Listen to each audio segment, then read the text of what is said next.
تخيل شاب عنده 17 سنة بس، يعني في سن ثانوية عامة دلوقتي، بيتحمل مسؤولية قيادة جيش كامل عشان يفتح بلاد بعيدة وصعبة جدا وهي بلاد السند.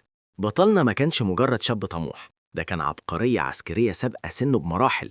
انطلق بجيشه وعبر الصحاري والجبال وقدر يواجه جيوش ملك السند داير، اللي كانت بتعتمد على الفيل الضخمة والتحصينات الجبارة.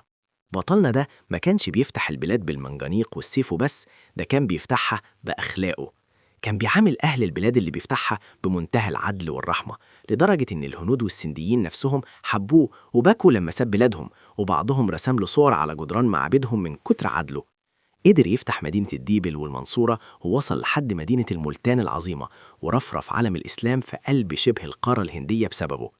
المشهد اللي يوريك شخصيته هو لما كان بيخطط للمعارك بدقة متناهية، وبنى أسطول بحري صغير عشان يساعد الجيش في الحصار.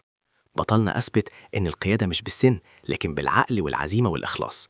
وللأسف بطلنا مات وهو لسه في سن الشباب، 20 سنة، نتيجة مؤامرات سياسية، لكنه ساب وراه أمة كاملة دخلت في الإسلام بسببه. ولحد النهاردة بيعتبروه في باكستان هو المؤسس الأول لوجود الإسلام في بلادهم. والبطل ده هو محمد ابن القاسم الثقفي. ده جزء من تاريخنا الحقيقي. اشترك دلوقتي عشان تعرف باقي قصص الأبطال اللي غيروا العالم.